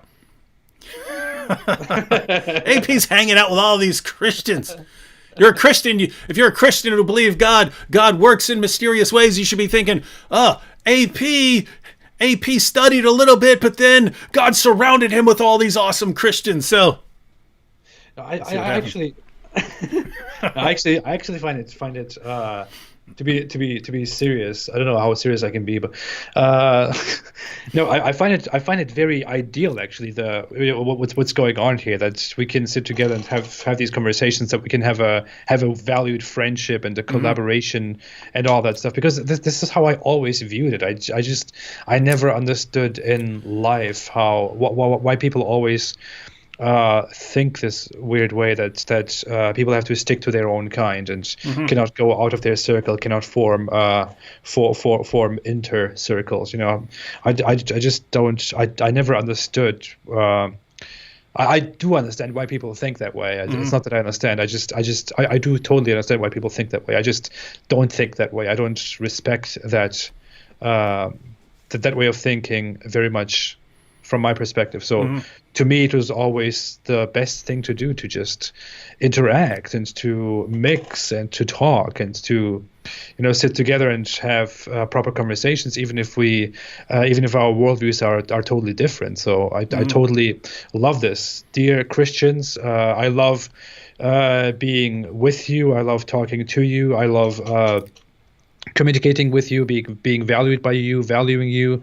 I also love the atheists that I communicate with, that come here, and that maybe through this friendship, through this collaboration, also decide to come here and to interact. I appreciate all of this. Some atheists might be angry about how I might become a Christian or how I collaborate with Christians, or some Christians might be angry that I'm not becoming a Christian, that you don't preach Christianity to me. But I don't think that is what this is about. I mean, people should just value what's happening here, because I certainly do. Yeah, guys, we've talked about this before. I am politically in the West right now. It's supposed to be, hey, either someone has to agree with you completely, or you have to be trying to destroy them constantly. Never let them hear the end of anything.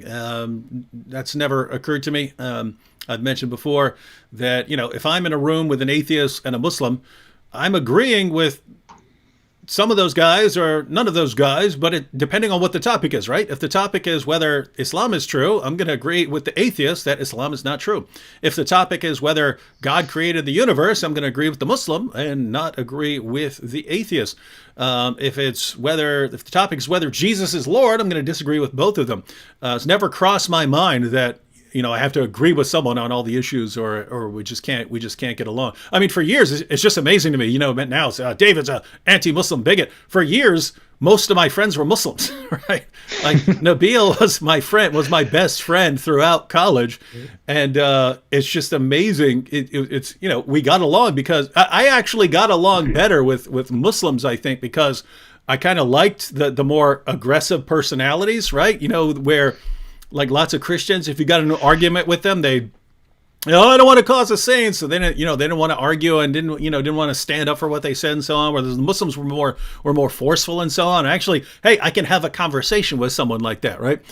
I can have an argument with someone like that. So they were funner to be around, as far as that they worked better with my personality. And so my friends for a while were lots of Muslims. Now, over the years, they either left Islam or they eventually got mad at me for talking about their prophet so much. But guys, you got to understand, hey, Muhammad talked about me, an apostate prophet, long before me, an apostate prophet, talked about Muhammad. Long before the apostate prophet made his first video, Muhammad said, if anyone leaves his Islamic religion, kill him, right? Long before I ever said a word, Muhammad was laying down rules about how I am to be violently subjugated and how my wife and children can be taken as slaves and so on. That was all there. So when we start talking about Islam, keep in mind, Muhammad started it, right? Muhammad started it. We're just here to deal with it. Yeah. But in a very loving, non-confrontational way, in which we would never dare criticize anything that Muhammad said, because that would upset the YouTube trust and safety team. So we just want it on record that we have reformed our ways. We would never dare criticize Muhammad's relationship with a 9-year-old girl, or any of the other things Muhammad did. Having sex with wife of his own adopted son, or violating his own revelations, or all the people he enslaved, raping his female captives and things. We are not going to criticize any of that ever again unless we accidentally slip up. Yeah. All The right. way he massacred people, the way he was just extremely dirty, the way he viewed women as the devil and as tools and all that stuff. We respect different cultures, right? Yeah. So, Yep. dear YouTube. Different cultures. In fact, we respect every culture except our own. Yeah, I hate my culture. All right. So yeah, we're going to go ahead and get off. I believe I'm going to be on live again tomorrow, but that's going to be a completely different topic. Going to be me and Inspiring Philosophy again, where we're going to be addressing a video by an atheist who issued a challenge to Christians to respond to some claims about morality and so on. So we're going to take a look at that, and that'll be tomorrow sometime. Say hello to Inspiring Philosophy from an atheist. That's it. All right. So I'll see you all tomorrow. I should have an episode of the Boom Boom Room up. People were asking about that.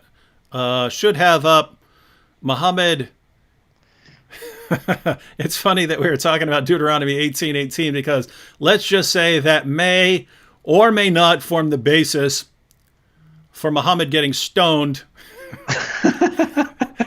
in tomorrow's episode of the Boom Boom Room. I don't want to give away any spoilers, but that may be the case. So that should be up tomorrow, assuming I can get some editing done, and then live tomorrow. All right, I'll give the final word here to AP in case he has any final message of encouragement to everybody. Of course. Thanks, everybody, and stay away from Islam. I can't believe you just said that. Oh, what? No. Thanks, everybody. Convert.